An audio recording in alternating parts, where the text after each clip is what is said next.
when companies tell you they want you to be your true self or bring your whole self to work, what they mean is be your best self. My unfiltered self is this. Yeah. And it's just 3 shots of coffee. Yes. But what my employer wants and what others want is like this, still there. Yep. But, with a little bit of cream or milk or something. Just At like least an dilute it, Americano. and maybe Americano, maybe even sweetener. Yes. From LinkedIn News, I'm Jessi Hempel, and this is Hello Monday.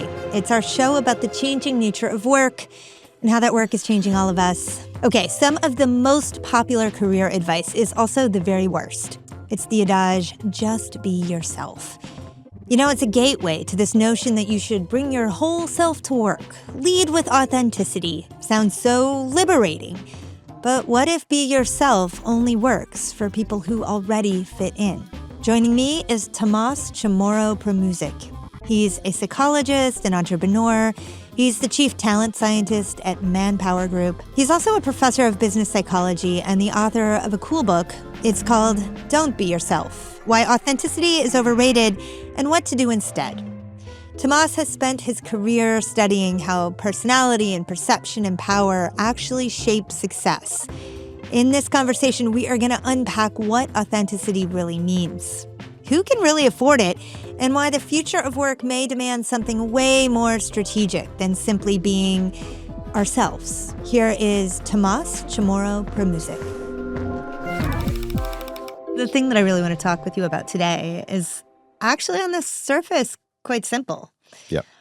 Which is that you, in your latest book, take issue with the idea that the advice that I have been receiving for years to just be authentic in my role in order to be successful is wrong. Yeah. Before we get into tearing down our terms, I want to spend a little time defining our terms. Oh, yes. And I am an American talking to you in New York City, and you were not born in America and do not currently live in America. Correct, yes. And I have a sense, at least, that when we here talk about being authentic, it kind of it lives within a cultural context and it has a certain meaning. Yeah. So where did you first encounter that context? I think I encountered it mostly after 12, 15 years of living here full time, because America loves authenticity. Yes, we do. Especially the West Coast and the tech industries love the idea of just be yourself, So the definition is actually quite easy. It tends to have like there's 3 things that are kind of bucketed under it. Mm-hmm. One is the degree to which you identify with what you do, which I love. Yeah. Because, for example, there's a difference between a worker who clocks in and out and is alienated and finds meaning after work, or somebody who thinks, this is me, the pinnacle of me, and Yeah. So how you identify with your behavior and your persona. The second is there alignment between what you say and what you do? Yeah. And the third is really about kind of being true to your values. And all of them are valuable, but all of them have some nuances or even a dark side. What really matters in life is how authentic other people think you are. And nobody wants to work for somebody who seems like a phony, a fraud, a fake. People, in order to trust others, want to think or see them as authentic. But all the psychological evidence shows that the people who are seen as authentic by others are great politicians.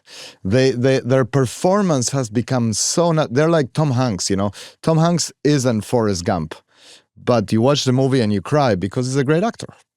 Right. So to be very meta, what you're saying is it's actually not all that helpful for you to be authentic to yourself. Correct. But it is critical for your stakeholders, your constituents, your coworkers, your colleagues to believe that you are authentic to yourself. Exactly. Exactly. To believe. Even like this, right? So you make me a better guest because you seem to suggest that you're interested in what I'm saying. I don't know. It's totally fair. Exactly. I'm I not. don't know if that's true, but you have that ability because you're really good at it. And I try to also, make this better by really being immersed now in this persona and not saying like, oh, you know what, today I didn't sleep very well, I had a rough night, so I'm just gonna, there's a certain degree of strategic impression management that makes you come across as more authentic. It feels to me like ultimately your book highlights how we communicate better with each other. Yes. And when you communicate, it is a basic tenet of communication. We talk about it all the time in the studio, that it doesn't matter what you say. It matters what the person you're communicating with hears. Yes. And a lot of what I hear you talking about is how we can be read as most authentic. Yeah, and I love that. And not only that, I think that the beauty of communication is that it can inform and misinform. I always tell this real story. I grew up in Argentina and then moved to the UK for a while. Amazing country. I became British. I love London. It's my second home. And yet, for 5 years, when people kept telling me, that's really interesting, or you have such an interesting idea, or even fascinating, I thought, ooh, here I am. My Argentine ego got easily inflated. And then I said, it's actually interesting means, can you just stop mansplaining and talking to me, because this is really boring. And fascinating means I really couldn't care less. How did you learn And in that? America, of course, even though it's more, the hard way, but even in the US, which is more direct, generally speaking, there is still saying and meaning. Right. And I like that there is that, because that creates the possibility for etiquette, for misunderstandings, for politeness. It shows that we are fundamentally making an effort to, cater to other people's expectations. Yeah. So to go back to this really bad advice that we give each other, just be yourself. Yeah. What do we really mean? What we mean is like, don't come across as an imposter or a phony or fraud, because actually you'll pay a price. And also, avoid doing something that you hate, which is obviously very cool. Who could disagree with that, right? I mean, with either of them, but it's like... we're rarely very good at things we hate. Yeah, that is true. But nonetheless, you can be good enough at things you hate that make you rich or successful or commercially, kind of effective. Like job satisfaction and compensation are almost negatively correlated, but it's zero, right? The jobs that, and you could argue, okay, the market is smart. If you really want to love something, we're going to pay you very little because you're going to do it anyway, because it's intrinsically rewarding being an architect, a teacher, a podcaster. Yes. Although, hopefully that's not the case. And then on the other hand, people who work nonstop, I don't know, like it used to be the corporate world, the legal bankers, now tech, very get paid a lot, but it looks like who would do it if they didn't pay you a lot? Yeah. So I think what we mean is find something you love and then you'll be less miserable. Both things are okay. Yeah. But what we should tell people is find a compromise between, the right to be you or the right to express yourself, but also your obligation to others. Yeah. And that's the idea. And by the way, when companies tell you they want you to be your true self or bring your whole self to work, what they mean is be your best self. Yeah. Be the best version of you. And I think that's okay. Right. And the best version of you is a version of you that can simultaneously uphold your own values. Yes. And uphold the values of the organization in which you find yourself. Yes, exactly. And that understands where the right to be you ends and your obligation to others begins. It's a little bit like, I have water here, but if it was coffee, it's like my unfiltered self is this. Yeah. And it's just 3 shots of coffee. Yes. But what my employer wants and what others want is like this, still there. Yep. But, with a little bit of cream or milk or something. Just at like least dilute it. And maybe Americano, maybe even sweetener. Yes. And that's and so I'm still here, but in a more and I always say, like, certainly with your spouse, your partner, the rule still applies. And we inherently know this, right? You don't bring your whole self to your marriage. Yeah. Right? You bring your best self to your marriage. Yeah, so that's why when people tell me bring your whole self to work, I said my whole self isn't even welcome at home. They want me to take certain parts out of it and hopefully forever. Maybe not to work because it's gonna be bad. Well, listen, I think it's also useful to have this conversation within the context of privilege and hierarchy, right? Yes. Because it is. I was just having this conversation with a colleague yesterday who was frustrated that his team wasn't understanding his communication. Yeah. And I finally said to him in a way that I could say to him because we have known each other and worked hard together and well together for 7 years. Finally said, dude, like you're a white guy. You are saying the thing the way that you feel comfortable hearing the thing. And the people you're managing, that's not how they feel comfortable hearing it. Yeah. Right? The thing is that we always anchor on that dominant experience. Yeah. So how are the stakes different for people who don't occupy that It's a super interesting angle, and it's on the one hand very obvious, and on the other hand we don't discuss it enough. So if I started with like authenticity is a privilege for the elite, I will sound very woke and anti-white man, which I am. You know, I'm now officially a middle-aged white male. Yes. And that sounds like, but if we go step by step, clearly, if you're part of the out group, and you can pick gender, race, sexual orientation, nationality, social class, whatever, but not the dominant group. But if you're part of the out group, which means you're unconventional, unusual, you don't fit in, and not the powerful elite, you face more pressure to conform to the rules. Yes. By the way, even when you're a tourist, if you travel from where you're from to another country, you are the out group, and you're going to say, oh, what should I do? I mean, is it okay to skip the line, jump the line, or whatever? Right? Yeah. Then the other side of the coin is that if you're part of the in group, you have less pressure, conscious and unconscious pressure, to do something that makes you fit in because you are the status quo. Yeah, you don't have to think about it. You're probably doing it naturally. You don't have to think about it naturally, right? And and by the way, we all have certain areas or dimensions of ourselves that are in group and out group, which is also interesting, right? So even though I am officially, if I make it, to a certain middle-aged white male, I'm also from South America. I'm also from a working class background. I'm also I had to emigrate and do it. But the point is that the pressure to conform to the system is always higher when you are not part of the in-group. And yet, historically, authenticity has been weaponized, might be a strong word, but it has been utilized mostly by people who were well-intentionally trying to help individuals from the out-group. Don't worry, I know you're different, but come here and just be yourself. And the irony is that the price you pay for being yourself and not making an effort to conform or fit in if you're part of the out group is very high. Whereas if you're part of the in group, you can truly be yourself and people would laugh. Well, because what they want is for you to, come here and just be yourself. But if you could just be yourself according to our terms so that we could understand what yourself is. Yeah, or bring your whole self to work. Should I bring my whole self to work if I'm a fascist? Probably not. No. Okay, that sounds a bit.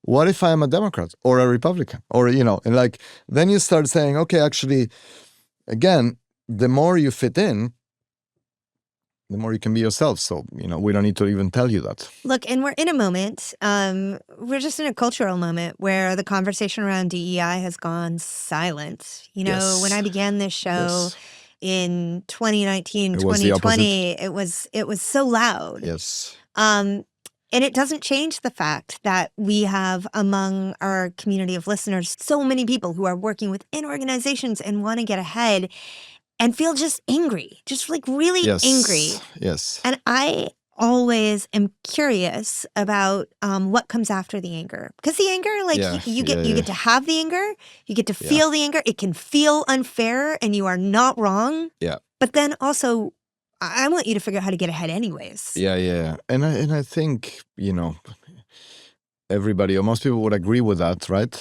I think there's a couple of things maybe. One is that if you go too much into an extreme, then typically you go too much into another extreme. Yeah. That happens, And I do believe, maybe I'm naive, that the best model for reality, a version of reality is somewhere in the middle, but we seem to be like going from one extreme, Yeah. to the other, and Yeah. that's not helpful. The other is that even if maybe it's more helpful to understand this, even if you kind of set aside or forget about the more politically contentious categories, which might be gender, sexual orientation, or nationality or ethnicity, like the future of the workplace, for example, today depends on young people. Yeah. And young people are the outgroup because more senior people are saying, oh, AI should boost productivity, so I don't need you. And, so it's not even about numbers. Same with Right. women, of course. It's not about numbers, but the reality is that if you're not in the in-group, you face a lot of pressure to fit in and conform and do, Yeah. So it works across the board. And I think, of course, that shouldn't be surprising. But the fact that the people who are part of the out-group have been encouraged, go to an interview, just be yourself. Yeah. Go to an annual performance review. Just tell your boss that you think they are lazy and an idiot and not doing any work. Yeah. If you're going to be Elon Musk and be a multi-billionaire, trillionaire, because even though you are maybe dispositionally unemployable, you have the ability to create 5, 6, 7 companies and be successful. Fine, be yourself. But for everybody else, there are probably guardrails, You touch on young people, and you are in the business of people, Tomas. I am. Professionally. Yes. And I am very curious of sort of how you see the world. I look at the numbers of young people aged 20 to 24 who are underemployed and unemployed. Yeah. And I can see before me a change happening, but I can't decode it. Maybe you can. Well, I can't decode it because I wish, I could. But what I do see is concerning, I think, to say this. Because on the one hand, I think maybe putting pressure on higher education, universities, to close the gap between what they historically taught and what people need to develop to be future ready would be a good thing, right? And I know, LinkedIn is all about soft skills and etc.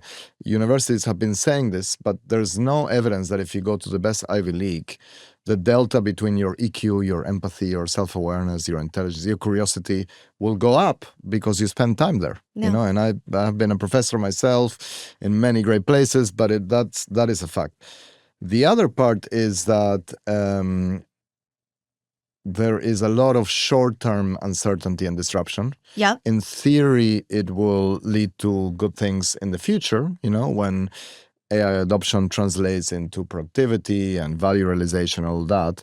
But we do need to make sure we bridge that gap for young people. Because if you say, okay, the easiest job to cut are entry-level jobs, who's going to tell you what's wrong? Who's going to be the next generation manager or leader? Yeah. And also, what are we going to do with all these people who are in debt now because they studied and they have expensive qualifications that don't make them employable or even let them have an interview? Yeah. You have to think more long-term, I think. Do you have any theses about the impact that AI is having on work currently? Oh, yeah. It's super tricky, right? Because we're not going to have the actual data to be able to see what it has done for a while. Yes. We will need to look in the rearview mirror. Yeah. But we can all feel it happening right now. Yes. Nobody has data on the future, even futurologists. I always say, if you want to be a futurologist, predict things that are like 50 or 100 years in the future, so everybody will be dead and nobody will remember what you said. Well, there you go. Because we're mostly wrong. But leaving aside the possibilities of what AI could become, which we also don't know, I think so far the impact has been substantial. Mostly around saving time for doing boring or even irrelevant tasks. I always quote, Peter Drucker on this: nothing is so useless as to make efficient something that should not be done at all. Mm-hmm. And so if you can now apply to 500 jobs or create 500 presentations on PowerPoint or send your digital clone to a meeting, probably they're not that useful activities, for you to know. Maybe the meeting shouldn't exist maybe in the first meeting place. Shouldn't exist at all. That's the first. The second one, which is the worrying one. Wait, let me just make sure that I'm understanding that right. So what you're saying there is that the technology is solving a lot of problems that only exist because knowledge works the way it does in the first place. Yeah, exactly. And that solved might not be technology. It might be rethinking work. Yeah. First, AI actually exposes the BS economy. Yeah. There you go. you know, to put it bluntly. And, now people are worrying about will I apply it to like consulting, whatever, but that's the generic thing. We all have it, right? And then the other thing, the concerning one, and that's okay, because maybe if we have to reimagine education and work, that's great. Yeah. It's like we could make it better. There's no evidence it's great for anybody anyway.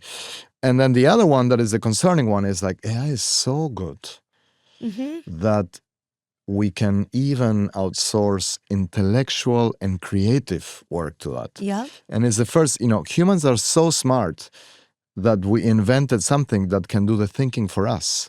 But I worry about what we would be like, or what, a future of humanity is like. Well, we don't need to think. I say like, our hunter-gatherer ancestors didn't need to go to Pilates because they were hunting and fishing and eating, sashimi and ceviche without knowing it all the time. And now we have to go to Pilates and have standing desks, etc.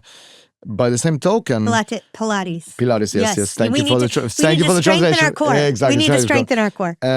Or run ultras or marathon or Ironman. Yeah. By the same token, maybe in the future we would need like an equivalent of Pilates for the mind, because nobody will need to think.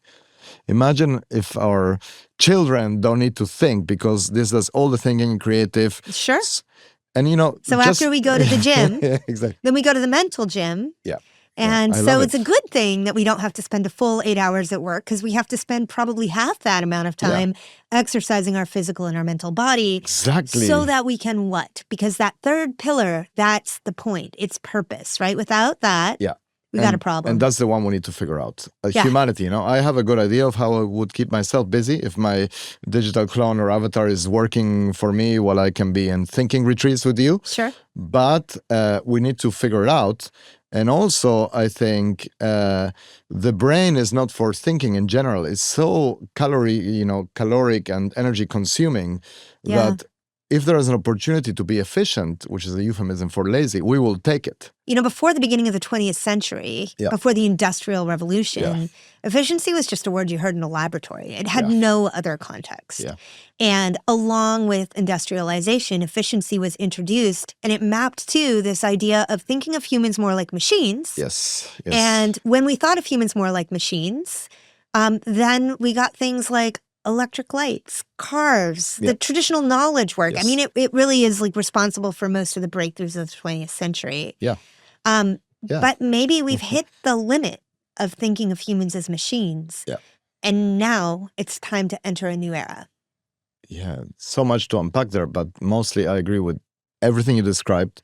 I also think that we've been optimizing for efficiencies for a while as a society. I mean, maybe it's just capitalism, and which is better than the alternatives, as we learned. Mostly the truth. So far, we believe that. So far, we believe that, even though when it malfunctions, although young people don't believe that. Don't right? believe you it, and I and believe that also- because we're middle aged. Yeah, exactly. And also, it depends how you define it and what version of it you get. And of course, I think most people would have other systems that function and not deficient or corrupt current capitalism. But the main thing about it is that basically there is something biological in kind of trying to do things more efficiently. I always say this might sound like a provocation, but even for us who are knowledge workers, once you've been in a job for a year or two, you don't have to think that much on the job. You're like, okay, And so you maybe routinize 70% of it. Yeah. Which hopefully in a good job allows you creative energy for the 30%, right? And then when maybe once a year or twice a year or once every 3 years, you have like to change completely and say, okay, my head hurts because it made me think. Yeah. Or you get your thinking from, podcasts or movies, because work ends up being kind of, so I don't think it starts with assembly lines, and it starts with, capitalism, early kind of a production line, seeing people as sort of like different parts of a machine. Yeah. But we still have it now, except now sometimes it's blended with a sense of spirituality, like if you think that your job is so important that you're transcending yourself and finding a true north, whatever, you're going to work as hard. But on the upside, if AI can actually do the boring stuff and free us up to think, that could be very exciting if we want to do it. Because for a lot of us, maybe we haven't lost our jobs, maybe we haven't been part of a layoff. But the jobs themselves are changing as Yeah. our companies figure out how to mechanize and routinize a lot of the parts of it we love, particularly for any creative Yeah. professional. Yeah. I want to back up a second and bring Yeah. us, I want to bring us around. So you spent a lot of the last year deeply involved in the question of like, what is authenticity really? And Yeah. what are people looking for really? And it's brought you to this point where in 2025, you introduced this book to the world. Mhm. What were the questions that you were left with and anxious to answer in 2026? Oh, this is catching me by surprise, I would say. But I would say I'm getting more and more kind of interested or sucked into the subject of curiosity, not just intellectual curiosity, Yeah. something that can help us obviously navigate the AI age and deal with the intellectual challenge, but also social curiosity. I think the world is becoming worryingly more tribalized and polarized. Yeah. And the only hope we have to revert to a central point, or at least have people talking to each other, is having a minimum level of social curiosity or Yeah. interpersonal curiosity. When I talk in the values chapter about my values are my values, and I Yeah. believe in them deeply, and they can be, ideological, political, life, or whatever, even like the soccer team I support are my values. Yeah. But I deeply believe that if I can sometimes suspend them to be open to other people's values Yeah. and question or at least entertain the possibility that my values are wrong or limited, I think that's the only way we can, unite. Yeah. Curiosity does feel like it is a path back to each other. That is, I think, I know it is the answer, but then the question is, how do you really develop it? How do you Is there any nurture it? scientific proof that you can take somebody who isn't curious about this and make them curious about that, or who isn't curious in general and turn them into does anybody have a dormant muscle at least that can be triggered or woken up so that they become a little bit more open, and also therefore not their authentic self, as in a copycat or exaggerated version of who they were, but somebody who is a broader version of themselves. That was Tomas Chamorro-Premuzic. He is author of the book, Don't Be Yourself. You can find him wherever books are sold or on LinkedIn. And I'm Jessi Hempel. This is Hello Monday. Thank you for joining us. We'll see you right back here in the studio next week.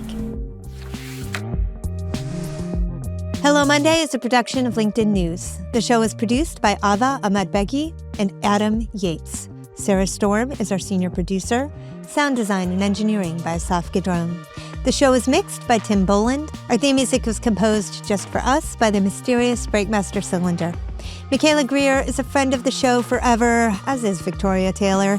Kyle Ranson-Walsh is editor-at-large of editorial graphics. Dave Pond is head of production and creative operations. Courtney Coop is head of original programming. Dan Roth is the editor-in-chief of LinkedIn. I'm Jessi Hempel. This is Hello Monday. See you next week.